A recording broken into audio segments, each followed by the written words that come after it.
Cabinet की meeting थी और कैबिनेट मीटिंग में जो प्रस्ताव जिस पर मुहर लगी है वो एक बार फिर से विवाद को बढ़ा रही है। शिक्षक बहाली से जुड़ा विवाद। दरअसल बिहार राज्य विद्यालय अध्यापक नियमावली 2023 में संशोधन करते हुए इसमें जो बिहार का स्थायी निवासी होने की जो अर्हता थी उससे अब समाप्त कर दिया गया है। यानी अब बिहार राज्य से बाहर के भी जो प्रतिभागी होंगे वो इस परीक्षा में शामिल हो पाएंगे, सम्मिलित हो पाएंगे। और इसको लेकर अब छात्र संगठनों का, खासतौर पर जो अभ्यर्थी हैं, शिक्षक संगठन से जुड़े अभ्यर्थी हैं, उनका विरोध शुरू हो गया है। उनका कहना है कि पहले से ही सरकार ने एक अतिरिक्त परीक्षा हम लोगों पर लाद दी है और अब हमारे कंपटीशन को और ज्यादा कड़ा कर दिया गया, क्योंकि अब दूसरे राज्यों से भी अभ्यर्थी आएंगे और यहाँ पर शिक्षक बहाली में शामिल होंगे। फिलहाल चर्चा के लिए हमारे साथ तमाम मेहमान जुड़े हैं, उनसे परिचय कराते हैं। सत्ता पक्ष से इस वक्त आरजेडी की प्रवक्ता सारिका पासवान जी हमारे साथ। मुद्दा बनाने से नहीं होगा। हमारी जो है, हमारी सरकार की ये सोच है कि स्कूलों में अच्छे शिक्षक जाएं और मुझे लगता है कि बिहार में तमाम प्रतिभाशाली लोग हैं, प्रतिभा की कोई कमी नहीं है। बावजूद इसके मुझे लगता है अगर इस तरह की एक बाउंड्रीज को समाप्त की गई है तो एक अच्छी कंपटीशन होगी और उस कंपटीशन में से जब हमारे शिक्षक चुनकर आएंगे तो निश्चित रूप से वो कल को हमारे जो देश के भविष्य में जो बनाने वाले बच्चों के जो शिक्षक बनेगा तो निश्चित रूप से हमारे लिए वो लाभमंद ही होगा। कहीं से मुझे लगता है ये नुकसान वाला बात नहीं है और मुझे लगता है कि परीक्षार्थियों को इसमें बहुत ज्यादा घबराने की आवश्यकता नहीं है। देखिए, पहले तो बहुत समय से ये लंबित मामला था जो अंततः नियमावली इसके पहले भी देखिए बहुत लंबे समय से रुका हुआ था और पिछली बार भी ये जब पास हुआ उसके बाद ये दूसरा बदलाव है मुझे लगता है इसमें।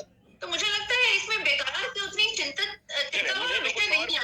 मुझे तो सारिका जी कुछ और भी लगता है, पता नहीं आप लोग इतना लाइटली कैसे ले रही हैं। मैं एक बार छात्र नेता के पास चलता हूँ। दिलीप जी हमारे साथ जुड़ गए हैं। दिलीप जी, स्वागत है आपका।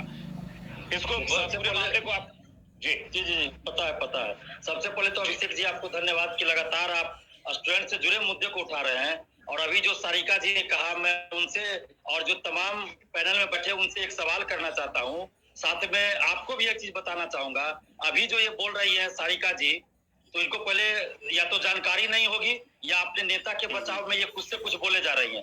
ये कह रहे हैं कि पूरे भारत के लोग फॉर्म भरेंगे शिक्षक बहाली में, इससे बिहार के लोगों को घबराना नहीं चाहिए। ठीक है, हम लोग नहीं घबराते हैं। अब एक बात बताइए सारिका जी, बीजेपी के भी प्रवक्ता है, कांग्रेस के भी प्रवक्ता है, सबसे मैं पूछना चाहता हूँ, क्या किसी भी राज्य में उस राज्य से बाहर के लोगों को आरक्षण दिया जाता है? वो एक बात बता दें हमको कि बिहार से किसी भी राज्य में उस राज्य से बाहर के लोगों को आरक्षण दिया जाता हो?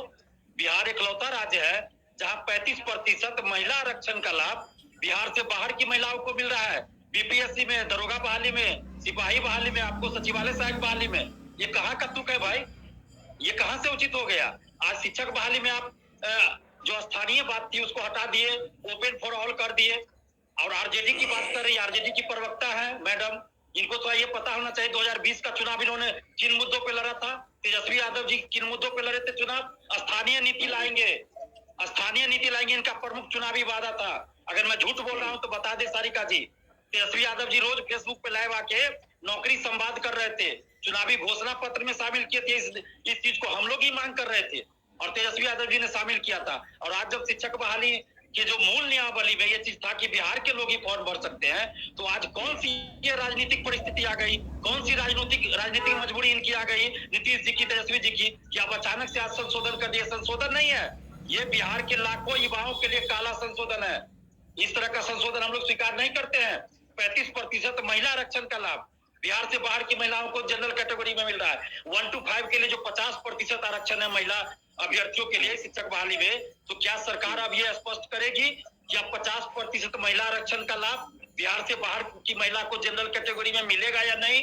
35% महिला आरक्षण का लाभ अब 9, 10, 11, 12 में बिहार से बाहर की महिला को ये देंगे कि नहीं देंगे? दरोगा बहाली, सिपाही बहाली में तो मिल रहा है। बीपीएससी में बिहार से बाहर की महिलाओं को आरक्षण का लाभ मिल रहा है। सचिवालय में बिहार से बाहर की महिला को आरक्षण का लाभ मिला। बीपीएससी बिहार से बाहर के लोग टॉपर होते हैं, सचिवालय में, दरोगा में यूपी एमपी के लोग टॉपर हो जाते हैं। हम लोग तो नहीं विरोध करते हैं, लेकिन हम लोग बिहार से बाहर जाते हैं तो मार के भगा दिया जाता है, फॉर्म नहीं भरने दिया जाता है। ट्रेन से जब परीक्षा देने के लिए उतरते हैं तो बिहारी आया गाली देके भगा दिया जाता है। आज जिस नेता का स्वागत ये लोग कर रहे हैं, क्या वो लोग हमारे मजदूर भाइयों को मार के नहीं भगाए हैं?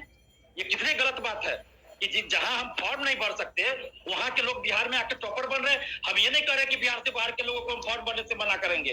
हमारा दिल बहुत बड़ा है, लेकिन नीति नीति होती है। आरक्षण का लाभ किसी भी राज्य में वहां के मूल निवासियों को मिलता है, और जिस राज्य में हम फॉर्म नहीं भर सकते, वहां के लोग आके हमारे बिहार में आरक्षण का लाभ ले रहे हैं। ये कहां से गलत है, कहां से ये सही है? ये पूरी तरह से गलत है। और जो अभी जो शिक्षक बहाली में सरकार ने किया है, नहीं, जाहिर तौर पर ये इसको मैं भी मानता हूं कि इसको हेल्दी कंपटीशन कहकर और इसको एक सियासी मुद्दा जो बेवजह का सत्ता पक्ष बना रहा है कि हमने हेल्दी कंपटीशन किया। हेल्दी कंपटीशन नहीं है, आप कंपटीशन में गलाकाट प्रतिस्पर्धा में बिहारियों को आप दबाने की कोशिश कर रहे हैं। इसको इस तरीके से जोड़ा जाएगा। विनोद शर्मा जी, विनोद जी, ये तो वाकई मुझे लगता है कि क्या ये राष्ट्रीय राजनीति का जो इस वक्त नशा चढ़ा हुआ है सब पर, क्योंकि 24 सामने है ना, तो ये पूरे देश भर को खुश करने के चक्कर में बिहारियों को दबाना या बिहारी अभ्यर्थी